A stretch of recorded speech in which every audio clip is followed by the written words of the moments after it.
Strong wildfires are once again raging near Ukraine's Chernobyl nuclear site. Ukraine's emergency services say that firefighters are working around the clock to battle the flames. According to officials, much of the fire has been put out or localised.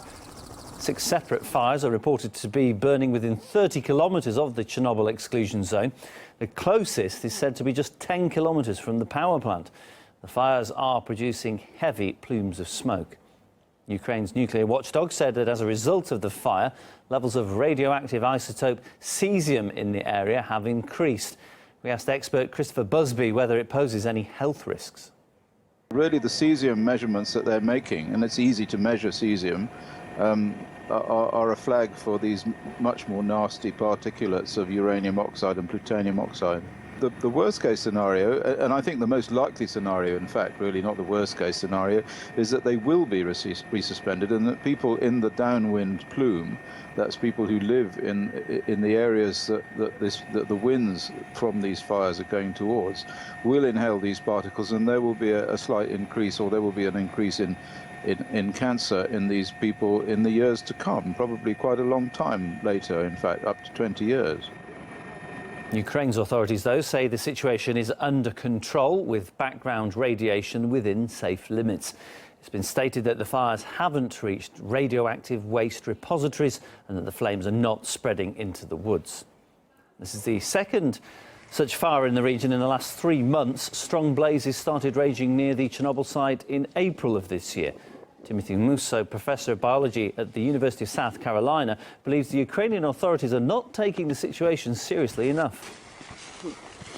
So I think in the long term, there's a very large concern that a catastrophic fire that could sweep through this area because of relatively meager firefighting capabilities in the region. If a catastrophic fire were to burn through that area, there could be significant risk for human populations living downwind. The Chernobyl region has always had a short supply of fire or reduced firefighting capability relative to what should be there, and the current economic situation is not helping. So, yeah, this is a major concern.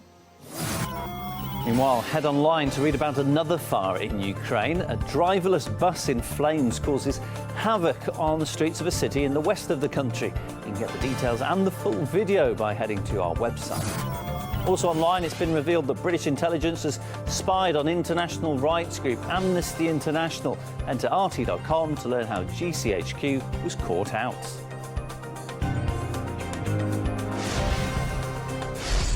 Next, let's head to Austria, where a biology teacher has provoked anger after killing a rabbit and dissecting it right in front of students.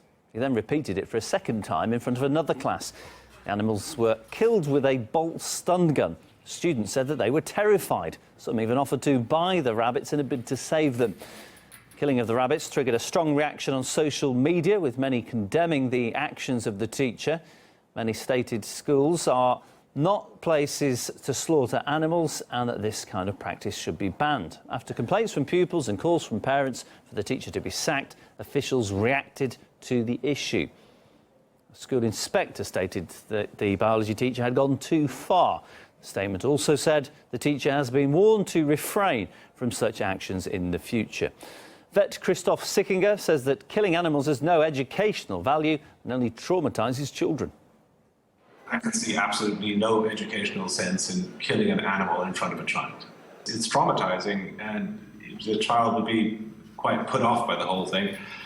I cannot see any benefit from it at all. I spoke to people whose children are in that school, and they're generally not happy about it. Many of them complained about it to the authorities. Children of that age are terribly impressionable by those things, and I assume he just wanted to do it because he wanted to show that it's a normal thing to be done. But it's far from that nowadays, I would say. Well, there have been a number of other similar cases recently which have sparked controversy. A Danish radio host killed a rabbit on air, saying that by doing so, he was trying to highlight widespread hypocrisy in our relationship to animals. Many activists denounced his actions, demanding the presenter be held accountable.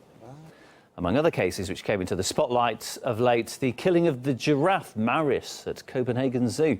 The zoo said that the animal wasn't suited for breeding. He was dissected before children's very eyes and then fed to the lions. And the same zoo also killed 4 lions, saying that it's how events would have unfolded in nature and that those lions couldn't fend for themselves. Both the killing of the giraffe and the lion sparked international outcry.